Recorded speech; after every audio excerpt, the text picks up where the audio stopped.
ꯑꯍꯥꯟꯕ ꯃꯛꯇꯗ ꯆꯦꯅꯦꯜ ꯑꯁꯤꯒꯤ ꯃꯥꯏꯀꯩꯗꯒꯤ ꯗꯩꯅꯥꯂꯤꯀꯥꯅ ꯃꯌꯥꯝꯕꯨ ꯇꯔꯥꯝꯅ ꯑꯣꯛꯆꯔꯤ꯫ ꯉꯁꯤꯁꯨ ꯍꯥꯟꯅꯒꯨꯝ ꯌꯥꯝꯅ ꯅꯨꯡꯉꯥꯏꯕ ꯋꯥꯔꯤ ꯑꯃ ꯃꯌꯥꯝꯒꯤꯗꯃꯛꯇ ꯄꯨꯗꯨꯅ ꯂꯥꯛꯆꯔꯤ꯫ ꯋꯥꯔꯤ ꯑꯁꯤꯕꯨ ꯏꯕꯤꯔꯛꯄꯅ ꯆꯤꯡꯂꯦꯝꯕꯤ, ꯋꯥꯔꯤ ꯑꯁꯤꯒꯤ ꯃꯃꯤꯡꯅ ꯔꯥꯖꯀꯨꯃꯥꯔꯤ ꯂꯩꯃꯒꯤ ꯆꯤꯡꯂꯥꯏ꯫ ꯃꯃꯥꯡꯉꯩ ꯃꯇꯝ ꯑꯃꯗ ꯑꯆꯧꯕ ꯂꯩꯕꯥꯛ ꯑꯃ ꯂꯩꯔꯝꯃꯤ꯫ ꯂꯩꯕꯥꯛ ꯑꯗꯨꯗ ꯌꯥꯝꯅ ꯄꯨꯛꯆꯦꯜ ꯆꯥꯎꯔꯕ ꯅꯤꯡꯊꯧ ꯆꯥꯎꯕ ꯑꯃꯁꯨꯡ ꯃꯍꯥꯔꯥꯅꯤ ꯊꯣꯏꯅꯨꯅ ꯄꯥꯟꯕ ꯂꯩꯕꯥꯛ ꯑꯣꯏꯔꯝꯃꯤ꯫ ꯃꯈꯣꯏ ꯑꯅꯤꯒꯤ ꯌꯥꯝꯅ ꯅꯨꯡꯁꯤꯔꯕ ꯅꯥꯏꯇꯣꯝ ꯄꯣꯛꯆꯕꯤ ꯔꯥꯖꯀꯨꯃꯥꯔꯤ ꯑꯃꯁꯨ ꯂꯩꯔꯝꯃꯤ꯫ ꯃꯃꯤꯡꯅ ꯂꯩꯃ ꯍꯥꯏꯅ ꯊꯣꯜꯂꯝꯃꯤ꯫ ꯃꯇꯝꯒꯤ ꯃꯇꯨꯡ ꯏꯟꯅ ꯂꯩꯃꯁꯨ ꯂꯩꯁꯥꯕꯤ ꯃꯄꯨꯡ ꯐꯥꯔꯛꯂꯦ꯫ ꯃꯥꯒꯤ ꯐꯖꯔꯕ ꯀꯨꯆꯨ, ꯖꯨꯝ ꯖꯨꯝ ꯇꯥꯔꯕ ꯑꯃꯨꯕ ꯃꯆꯨꯒꯤ ꯁꯝꯂꯥꯡ, ꯃꯁꯛ ꯃꯇꯧꯗ ꯑꯋꯥꯠꯄ ꯂꯩꯇ꯭ꯔꯕꯤ ꯑꯃꯈꯛ ꯑꯣꯏꯔꯛꯂꯝꯃꯤ꯫ ꯃꯥꯒꯤ ꯐꯖꯕ ꯃꯇꯧ ꯑꯗꯨꯗ ꯂꯩꯕꯥꯛ ꯀꯌꯥꯗꯒꯤ ꯃꯃꯧ ꯑꯃꯗꯤ ꯇꯥꯂꯣꯏ ꯑꯣꯏꯖꯅꯤꯡꯕꯒꯤꯗꯃꯛꯇ ꯍꯥꯏꯖꯕ ꯂꯥꯛꯄ ꯃꯇꯝꯗ ꯂꯩꯃꯅ ꯑꯌꯥꯕ ꯑꯃꯠꯇ ꯄꯤꯔꯝꯗꯦ꯫ ꯃꯁꯤꯗꯒꯤ ꯆꯥꯎꯕ ꯑꯃꯁꯨꯡ ꯊꯣꯏꯅꯨ ꯑꯗꯨ ꯃꯆꯥꯅꯨꯄꯤꯒꯤ ꯃꯇꯧ ꯑꯁꯤꯗ ꯃꯤꯃꯥꯡꯗ ꯆꯣꯞꯍꯜꯂꯦ ꯍꯥꯏꯗꯅ ꯌꯥꯝꯅ ꯁꯥꯎꯔꯝꯃꯤ꯫ ꯅꯣꯡꯃꯒꯤ ꯅꯨꯃꯤꯠ ꯑꯃꯗꯅꯤ ꯈꯔ ꯊꯥꯞꯄ ꯃꯐꯝꯗꯒꯤ ꯔꯥꯖꯀꯨꯃꯥꯔ ꯑꯃꯈꯛ ꯂꯩꯃꯕꯨ ꯇꯥꯂꯣꯏ ꯑꯣꯏꯖꯒꯦ ꯍꯥꯏꯗꯨꯅ ꯍꯥꯏꯕ ꯂꯥꯛꯂꯝꯃꯤ꯫ ꯑꯗꯨꯕꯨ ꯂꯩꯃꯅꯗꯤ ꯔꯥꯖꯀꯨꯃꯥꯔ ꯑꯗꯨꯕꯨ ꯌꯥꯕꯗꯤ ꯂꯥꯏꯔꯗꯅ ꯍꯟꯅ ꯐꯥꯎꯕ ꯌꯦꯡꯂꯝꯗꯦ, ꯁꯨꯒꯠꯇꯨꯅ ꯂꯩꯔꯝꯃꯤ꯫ ꯃꯇꯧ ꯑꯗꯨꯗ ꯂꯥꯛꯂꯤꯕ ꯔꯥꯖꯀꯨꯃꯥꯔ ꯑꯗꯨꯅ ꯋꯥꯍꯪ ꯀꯌꯥ ꯍꯪꯖꯕ ꯃꯇꯝꯗ ꯈꯨꯝꯅꯤꯡꯒꯨꯝ ꯈꯨꯝꯅꯤꯡꯗꯕꯒꯨꯝ ꯇꯧꯁꯤꯜꯂꯛꯄ ꯍꯩꯅꯗꯕꯒꯤ ꯃꯃꯤ ꯇꯥꯔꯛꯄ ꯃꯇꯧ ꯑꯗꯨꯗ ꯏꯀꯥꯏꯔꯗꯨꯅ ꯐꯨꯛ ꯍꯧꯒꯠꯇꯨꯅ ꯆꯠꯈ꯭ꯔꯦ꯫ ꯊꯦꯝꯕ ꯈꯥꯝꯕ ꯌꯥꯗꯅ ꯁꯥꯎꯗꯨꯅ ꯆꯠꯈ꯭ꯔꯦ꯫ ꯆꯥꯎꯕꯅ ꯁꯥꯎꯅ, "ꯍꯥꯏ ꯃꯃꯥ, ꯅꯆꯥꯅꯨꯄꯤ ꯑꯁꯦ ꯅꯨꯄꯥ ꯑꯁꯤꯗ ꯀꯔꯤ ꯄꯦꯟꯗꯕ ꯂꯩꯒꯦ ꯍꯪꯉꯨꯍꯦ, ꯑꯗꯨꯒ ꯆꯞ ꯆꯥꯕ ꯄꯥꯎꯗꯝ ꯏꯐꯝꯗ ꯇꯝꯃꯨ꯫ ꯉꯁꯤ ꯐꯥꯎꯕ ꯆꯣꯞꯄ ꯏꯀꯥꯏꯕ ꯅꯪꯂꯛꯇ꯭ꯔꯤꯕ ꯅꯤꯡꯊꯧꯅꯤ꯫ ꯃꯤꯑꯣꯏ ꯑꯃꯅ ꯑꯁꯨꯝꯅ ꯁꯥꯎꯗꯨꯅ ꯆꯠꯈꯤꯕ ꯍꯥꯏꯕꯁꯦ ꯑꯩꯒꯤ ꯈ꯭ꯋꯥꯏꯗꯒꯤ ꯏꯀꯥꯏꯅꯤꯡꯉꯥꯏꯅꯤ, ꯑꯗꯨꯒ ꯌꯦꯛꯅꯕ ꯑꯣꯏꯔꯛꯄꯁꯨ ꯌꯥꯔꯤꯕꯅꯤ"꯫ ꯑꯁꯤ ꯍꯥꯏꯔꯝꯂꯒ ꯌꯥꯝꯅ ꯁꯥꯎꯅ ꯆꯪꯈ꯭ꯔꯦ꯫ ꯃꯃꯥ ꯊꯣꯏꯅꯨꯅ, "ꯏꯃꯥꯒꯤ ꯕꯦꯝꯃ, ꯅꯪꯕꯨ ꯉꯥꯎꯔꯕ꯭ꯔꯣ? ꯅꯠꯇꯦ, ꯅꯨꯄꯥ ꯑꯗꯨ ꯐꯅ ꯌꯥꯝꯅ ꯄꯥꯝꯗ꯭ꯔꯕꯁꯨ ꯀꯣꯟꯅ ꯃꯥ ꯆꯠꯈ꯭ꯔꯕ ꯃꯇꯝꯗ ꯑꯩꯈꯣꯏꯗ ꯑꯄꯥꯝ ꯄꯥꯝꯗꯗꯨ ꯍꯥꯏꯕ ꯌꯥꯏꯅ꯫ ꯑꯗꯨꯗꯤ ꯅꯠꯇꯦ, ꯀꯔꯤꯁꯨ ꯈꯪꯖꯗꯕ ꯅꯨꯄꯥ ꯑꯗꯨꯗ ꯅꯪꯅ ꯎꯠꯂꯤꯕ ꯃꯇꯧ ꯑꯗꯨꯕꯨ ꯍꯧꯅꯕ꯭ꯔꯕ? ꯃꯤꯒꯤꯁꯨ ꯂꯩꯕꯥꯛ ꯑꯃꯒꯤ ꯅꯤꯡꯊꯧꯒꯤ ꯑꯃꯠꯇ ꯄꯣꯛꯆꯕ ꯔꯥꯖꯀꯨꯃꯥꯔ ꯑꯃꯅꯤ꯫ ꯅꯪꯅ ꯑꯁꯨꯝꯅ ꯏꯀꯥꯏꯕ ꯄꯤꯔꯛꯑꯦ ꯍꯥꯏꯗꯨꯅ ꯇꯝꯈ꯭ꯔꯕꯗꯤ ꯅꯃꯥ ꯅꯄꯥ ꯑꯣꯏꯕ ꯑꯩꯈꯣꯏꯗꯤ ꯀꯝꯗꯧꯒꯅꯤ? ꯀꯔꯤ ꯈꯨꯝꯒꯗꯧꯔꯤꯕꯅꯣ"꯫ ꯂꯩꯃꯅ, "ꯍꯣꯏ ꯃꯥ, ꯑꯩꯅ ꯎꯠꯂꯤꯕ ꯃꯑꯣꯡ ꯑꯗꯨꯕꯨꯗꯤ ꯁꯥꯎꯐꯝ ꯊꯣꯛꯄꯅꯤ꯫ ꯑꯗꯨꯕꯨ ꯑꯩ ꯃꯥꯒꯤ ꯃꯁꯛꯇꯣ ꯌꯥꯝꯅ ꯍꯩꯅꯗꯦ꯫ ꯃꯅꯥꯇꯣꯟꯁꯨ ꯌꯥꯝꯅ ꯆꯥꯎꯏ, ꯃꯅꯥꯀꯣꯡꯁꯨ ꯌꯥꯝꯅ ꯐꯜꯂꯤ꯫ ꯑꯩ ꯃꯥꯒꯤ ꯁꯛꯐꯝ ꯑꯗꯨꯗ ꯇꯁꯦꯡꯅ ꯍꯩꯅꯗꯕꯅ ꯇꯧꯕꯅꯤ"꯫ ꯊꯣꯏꯅꯨ ꯂꯩꯃꯒꯤ ꯋꯥ ꯑꯗꯨꯗ ꯀꯔꯤꯁꯨ ꯍꯥꯏꯔꯝꯗꯅ ꯄꯥꯎ ꯄꯨꯝꯕ ꯆꯥꯎꯕꯗꯁꯨ ꯇꯝꯂꯝꯃꯤ꯫ ꯃꯁꯤꯗꯒꯤ ꯁꯥꯎꯔꯕ ꯆꯥꯎꯕꯅ ꯂꯩꯃꯒꯤ ꯃꯈꯥꯖꯥꯏꯗ ꯈꯨꯄꯥꯛꯅ ꯑꯃꯨꯛꯇꯪ ꯄꯦꯟꯅ ꯊꯥꯔꯒ, "ꯀꯔꯤ? ꯅꯪ ꯑꯁꯤꯕꯨ ꯑꯩꯅ ꯍꯦꯛ ꯄꯣꯛꯆꯕ ꯏꯆꯥꯗꯨꯔꯥ? ꯅꯪꯅꯁꯨ ꯐꯠꯇ꯭ꯔꯤꯕ ꯑꯁꯤꯕꯨ ꯀꯔꯤꯒꯤꯅꯣ? ꯑꯩꯕꯨ ꯃꯤꯃꯥꯡꯗ ꯆꯣꯞꯍꯟꯕ ꯅꯪ ꯑꯃꯅ ꯑꯩꯒꯤ ꯃꯥꯏ ꯈꯨꯅꯅꯕ ꯇꯧꯕ ꯌꯥꯕ꯭ꯔꯥ? ꯈꯪꯒꯅꯤ, ꯅꯪ ꯉꯁꯤ ꯍꯥꯏꯕ ꯅꯨꯃꯤꯠ ꯑꯁꯤꯗꯒꯤ ꯂꯩꯅꯨꯡꯒꯤ ꯁꯨꯔꯨꯡ ꯑꯗꯨꯗ ꯃꯄꯥꯜ ꯊꯣꯛꯍꯟꯗꯕꯤ ꯊꯝꯒꯅꯤ꯫ ꯉꯛꯆꯥꯎ ꯊꯦꯛꯂꯤꯕ ꯅꯪꯒꯤ ꯋꯥꯈꯜ ꯑꯗꯣ ꯀꯝꯗꯧꯕꯒꯦ ꯍꯥꯏꯕꯗꯨ ꯌꯦꯡꯖꯧ"꯫ ꯑꯁꯤ ꯍꯥꯏꯗꯨꯅ ꯂꯩꯃꯒꯤ ꯈꯨꯗꯥꯡ ꯑꯗꯨ ꯆꯤꯡꯗꯨꯅ ꯄꯨꯔꯝꯃꯤ꯫ ꯂꯩꯃꯅ ꯀꯞꯂꯒ ꯂꯥꯜꯂꯦ, ꯑꯃꯨꯛ ꯍꯟꯅ ꯇꯧꯖꯔꯣꯏ ꯍꯥꯏꯕꯁꯨ ꯃꯅꯥꯗ ꯍꯥꯞꯈꯤꯗ꯭ꯔꯦ꯫ ꯊꯣꯏꯅꯨꯅ ꯈꯥꯝꯂꯕꯁꯨ ꯀꯅꯥ ꯑꯃꯠꯇꯒꯤ ꯋꯥ ꯇꯥꯈꯤꯗ꯭ꯔꯦ꯫ ꯑꯁꯥꯎꯕ ꯑꯗꯨꯅ ꯃꯔꯝ ꯑꯣꯏꯔꯒ ꯆꯥꯎꯕ ꯑꯗꯨꯛꯀꯤ ꯃꯇꯤꯛ ꯃꯩ ꯍꯧꯅ ꯁꯥꯎꯈꯤꯗꯨꯅ ꯋꯥꯈꯜ ꯐꯥꯊꯕ ꯉꯝꯗ꯭ꯔꯦ꯫ ꯂꯩꯅꯨꯡꯒꯤ ꯁꯨꯔꯨꯡ ꯑꯗꯨꯗ ꯃꯆꯥꯅꯨꯄꯤꯕꯨ ꯐꯥꯖꯤꯟꯗꯨꯅ ꯁꯣ ꯂꯣꯟꯁꯤꯟꯗꯨꯅ ꯊꯝꯂꯝꯃꯤ꯫ ꯂꯩꯃ ꯁꯨꯔꯨꯡ ꯃꯅꯨꯡꯗꯒꯤ ꯄꯤꯛꯇꯛꯅ ꯍꯨꯛꯂꯤꯕ ꯊꯣꯡꯅꯥꯎ ꯃꯆꯥ ꯑꯗꯨꯗꯒꯤ ꯌꯦꯡꯂꯛꯇꯨꯅ ꯀꯞꯂꯒ ꯍꯥꯏꯔꯛꯏ, "ꯄꯥꯕꯨꯡ, ꯑꯩ ꯂꯥꯟꯖꯔꯦ. ꯑꯩ ꯑꯃꯨꯛ ꯍꯟꯅ ꯇꯧꯔꯣꯏꯌꯦ. ꯄꯥꯕꯨꯡ, ꯑꯩꯕꯨ ꯑꯝꯇ ꯊꯥꯗꯣꯛꯄꯤꯌꯣ"꯫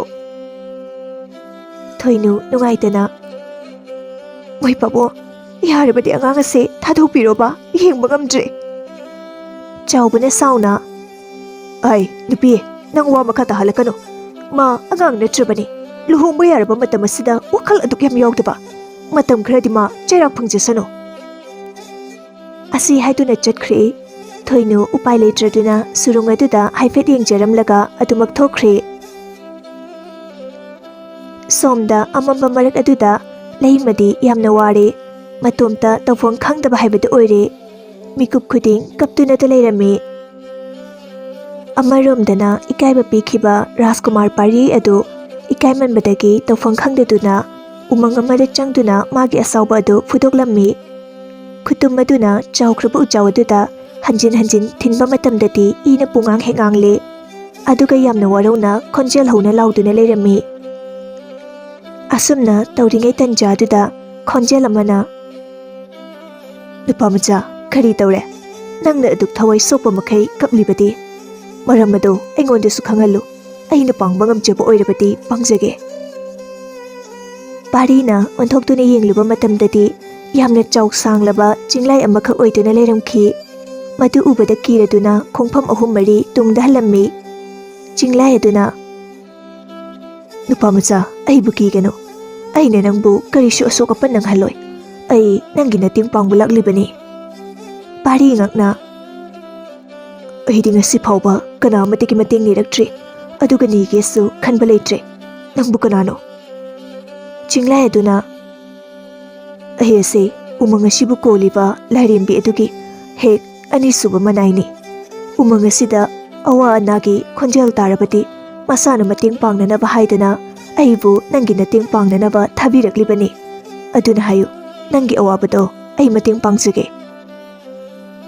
Pari nungaitena thokiba thodok pumba Chinglai aduda tamjarammi matam aduda Chinglai aduna Pari gi makok thakta makut thamduna mamit usinduna yengba matamda Leimana tawriba pumba urammi Chinglai aduna Nupi Macha se hojik mama mapana asawbadagi leinunggi surung amada phajinduna thamkhre Parina kari heba adudi matau karamna mabu mafam adudagi ningtamangani aina thokanba ngaktani mahadi karisu mara leba nate aina mabu pamjaruba aduna mabu taloi oige haijirubagi irangni ai iningthau amasung ima maharanigi kodangda amuk khanduna lali haijirubana fagatra Chinglai aduna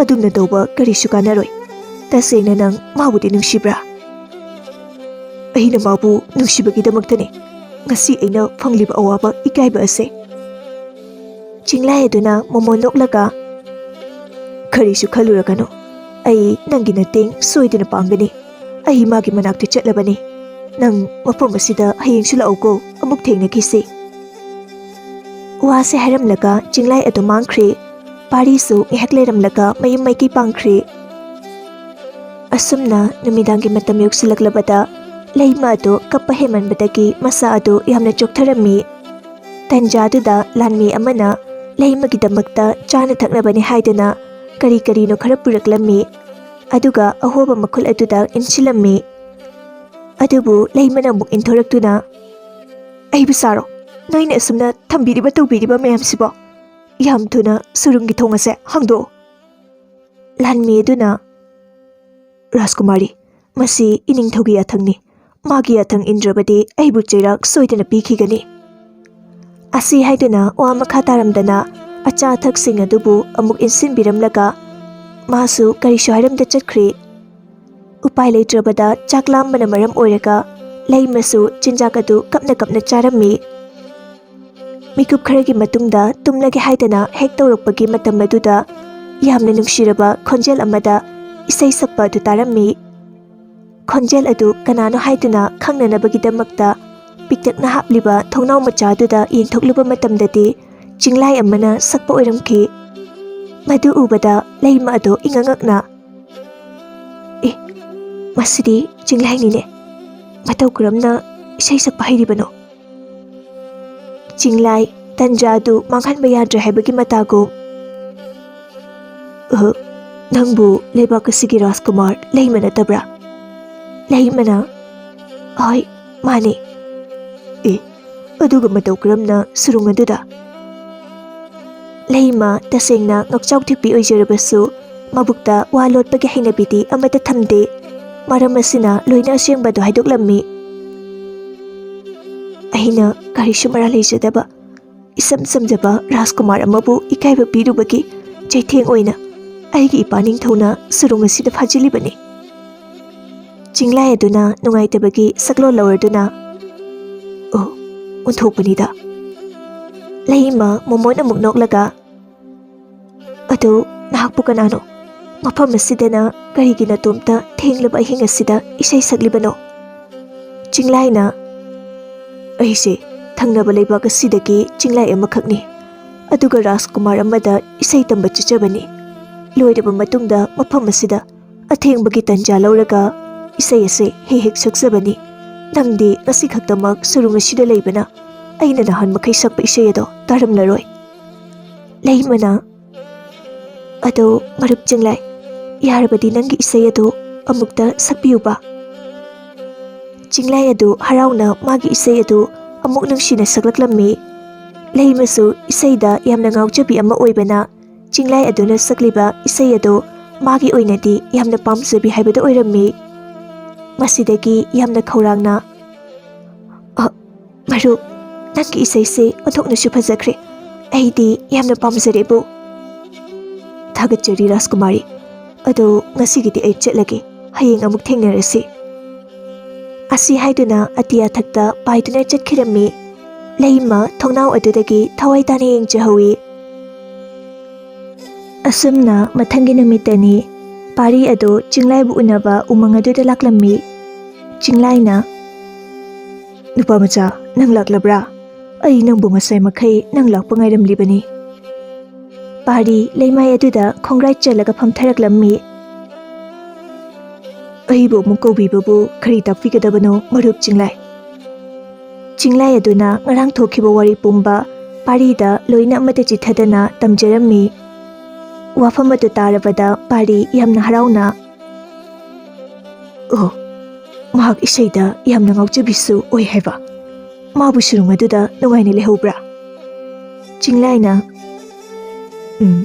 ꯑꯗꯨꯝ ꯐꯖꯅ ꯂꯩꯍꯧꯏ ꯅꯪꯁꯨ ꯑꯩꯅ ꯏꯁꯩ ꯇꯝꯕꯤꯒꯅꯤ ꯑꯗꯨꯒ ꯑꯩꯅ ꯏꯁꯩ ꯇꯝꯃꯤ ꯍꯥꯏꯕ ꯔꯥꯖꯀꯨꯃꯥꯔ ꯑꯗꯨꯅ ꯅꯍꯥꯛꯅ ꯁꯥꯒꯗꯧꯔꯤꯕꯅꯤ ꯃꯁꯤ ꯑꯣꯏꯔꯕꯗꯤ ꯅꯈꯣꯏ ꯑꯅꯤꯒꯤ ꯄꯟꯊꯨꯡ ꯁꯣꯏꯗꯅꯃꯛꯀꯤ ꯌꯧꯕ ꯉꯝꯒꯅꯤ ꯄꯥꯔꯤ ꯅꯨꯡꯉꯥꯏꯇꯅ ꯑꯗꯨꯕꯨ ꯑꯩꯕꯨ ꯍꯩꯒꯗ꯭ꯔꯅꯦ ꯑꯗꯨꯒ ꯑꯩꯍꯥꯛꯀꯤ ꯁꯛꯐꯝ ꯑꯁꯤꯁꯨ ꯃꯥꯅ ꯀꯔꯤꯁꯨ ꯄꯥꯝꯕꯤꯔꯣꯏ ꯃꯥꯗꯤ ꯂꯥꯏꯔꯦꯝꯕꯤꯒꯨꯝ ꯅꯤꯡꯊꯤꯖꯕꯅꯤ ꯆꯤꯡꯂꯥꯏꯅ ꯑꯩꯅ ꯍꯥꯏꯕꯁꯤꯗ ꯇꯧ ꯁꯣꯏꯗꯅ ꯃꯥꯏ ꯄꯥꯛꯀꯅꯤ ꯅꯨꯡꯁꯤꯕ ꯑꯄꯥꯝꯕ ꯍꯥꯏꯕꯁꯤꯗꯤ ꯊꯃꯣꯏꯅꯨꯡꯗꯒꯤ ꯐꯥꯎꯔꯛꯀꯗꯕꯅꯤ ꯃꯥꯅ ꯃꯄꯥꯜꯊꯣꯡꯒꯤ ꯁꯛꯇꯝꯗ ꯉꯥꯎꯔꯤꯕꯗꯣ ꯅꯪꯒꯤ ꯅꯨꯡꯒꯤ ꯃꯒꯨꯟꯅ ꯃꯐꯝꯗ ꯁꯣꯏꯗꯅ ꯍꯦꯜꯂꯛꯀꯅꯤ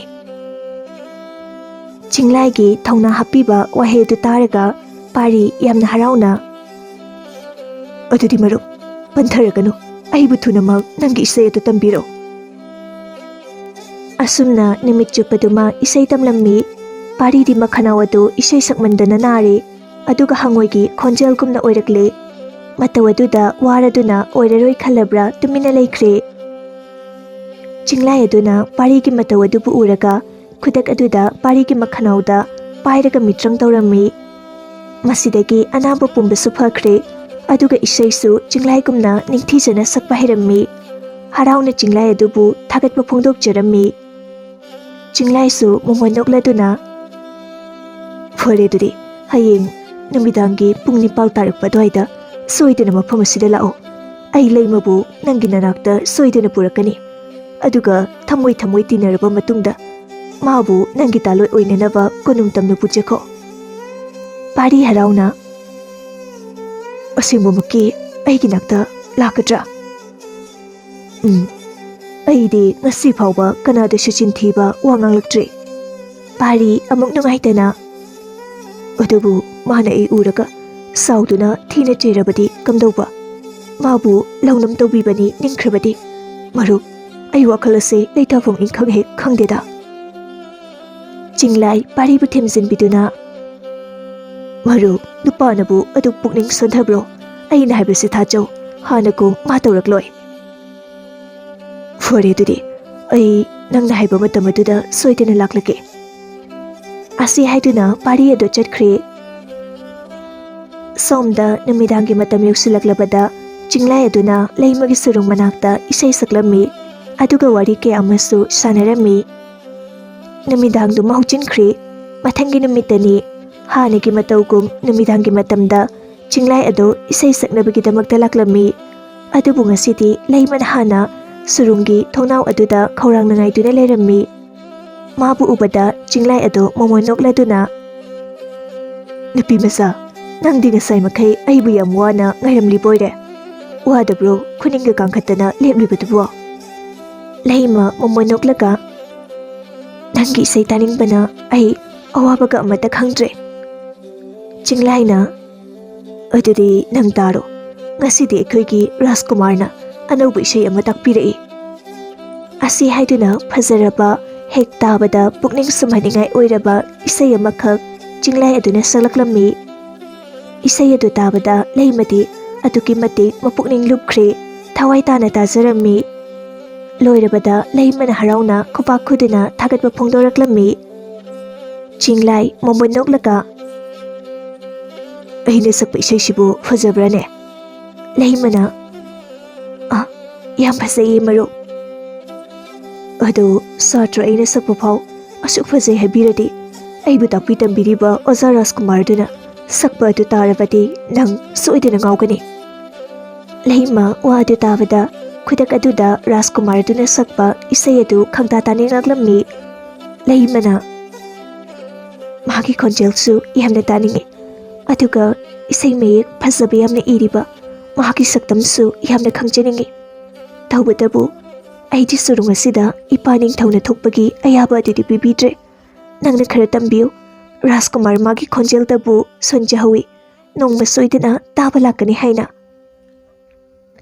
Chinglai aduna yamna harauna nupi masa nang tasingna magi manakta chatningbra madugi damaktadi karisu wagano nangbu aina magi mafamda puba soidina ngomgani. Leimasu yamna harauna maru karino nangna aibu phagi tawribra aina chatningbagi itawasida nang engonda laknaribra karamna surung asidagi thokpa ngamgadoribano. Chinglai aduna mahaki mitrang sijinaduna Leimabu phajinduna thamliba surung adubu thugairaba matungda magi nanggan mathakta Leimadu tonghanduna umang tamna puraklammi. Leimadi aduki matik haraukhre kuina mapal thokpa phangudraba matungda ngasidi thokpa phangjari.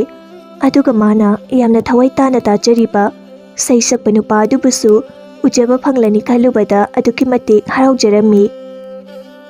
Asumna mikup khragi matungda umang adu yaraklammi. Aduga piktakna saraba saklen adugi manungda pusinbiraklammi. Matam aduda pari adu Leima yarakle khanbada haifam tawfam khangdadana ikaimanbadagi tung onthoktuna yamna kina leirammi. Chinglai aduna nupi masa tu nanggi mangda tung onduna lepliba nupa ase aibu isai takpi tambiriba Rajkumar aduni. Mahadi thogalon utrabadi asumna tung onduna lepani. Leima khuruk khunda kullaga oh aina khangludabana thogalon utchahudre masigidamakta warubiganu. Asumna hek haibadagi parisu Leimada onthoraktuna yengjaraklammi. Matam aduda ani ado michana khirammi. Paridi Leimana amu ikaiba pirakadra haiduna langtaknarammi. Aduga Leimadi itha thajadana ngasi amu Rajkumar pari oramba aduda pungak hingakre. Ani adu ngihakti wangangnade tumina yengnaduna leirammi. Achikpa adugi tanja thugairagi matakung Chinglai aduna kari tawrabagi nakoi anibu hanaga sakhangnakhibra. Wahadu tabada anidu ika haiduna leithoktuna leirammi. Leima amuktang sor sangno handoklaga marup ai Rajkumar asibu hana thengnakhre. Chinglai aduna momonoklaga aima adudi nangdi nahan makai masak khanglabadi hairakpa yadabra. Matam aduda Leimadi ikaina mamai adu lukthakhi. Parina aiga maga khangnabadi kuidre aigi mingsu khanglamoi isaksi tamakni khangnaba adunani. Chinglai na oh adudi nakhoi ani ngihak wari samino ai chana thaknaba khara semjarake. Asi haiduna chakhumromde changkhre. Somda ani adu amana amada kirup yengnaduna wadi ngangda tumin leinarammi. Parina nangdi mafum asida matau kramna laklibano. Leima parida hokhiba kaya adu tamjarammi. Oh aishu yamna haibadi nate tawbadabu aina khoida chaba haigadra adumak saksavani. Leima momonoklaga adubu aidi yamna thasade Nangna asumna aigi thamoibu hugani haiba. Wahai adu taraga pari yamna harauna. Kari haiba, haujikidubo. Nangi phazaraba sur amadi khonjel isai mayek aduna aibu nangi naktaki heningdre. Pari kari haigadabano khangdre yamna haraujarammi. Leima pari gi makhut adubu chejet paisilaga. Aina mamang thakta taukiba nafamda utkiba phatrabali chachajat adubu amuktadi apangbini haiduna ngakpiyo. Pari Leima bu nungsini yenglaga. Karigi adamna haribano madudi aranba gaude apam pamde gawi. Hujikti nang aigi taloi oiba haiba adudi yarapra. Leima momo noklaga. Adamna hanjin hangduna ikaiba amuk piragano ngasai makhai yakhrabani. Thanjaduda Chinglai aduna acha athak khara puthoraktuna makhoi ahum adu yamna harauna chaminarammi. Somdana ningthogi konung aduda surungda solon sinuna thamkhiba machanupi Leimana leiramdrabada konung pumba koilang langlammi. Thainuna kaplaga nati mafam asida karigumba achoba makhalki sajau ama laktuna surung asibu mapalomdagi thugairaga changlakliba soithana oigani. Hujikti naithum puksabi icha ado mangledana. Ningthau chauba makok adu pairaga wakhal yam wana. Masi pumnamak aigi iralni. Aina surung asida nungsi haitana thamlubadagi thoklibani. Mikup kharagi matungda chaubagi konung aduda Chinglai aduna Rajkumari Leima amadi paribu maki managanda tonghanduna puraklammi. Machanupina tekta gaidana halaklabada yamna haraujarammi. Amasung sauduna chakhraba parina harauna machanupiga nokminaduna lakpa aduda yamna nungaijarammi. Aduga thokhiba thaudok pumba tamdunasu khangalammi. Thoinuna adudi isai matek amata sakla udana amukta tasi. Parisu momo noklaga matang aduga chanaba nungshiraba isai ama saklammi. Asumna mathangi numitta leibakani ki ningthau masel ihanaduna ihamna chauna leibak miyam khangna luhonglammi. Chinglai adubusu kawbiduna punminarammi. Marakta Chinglai unaba umangda ani adu chatlammi. Asumna nungsinana yamna harauta yamna pankhirammi.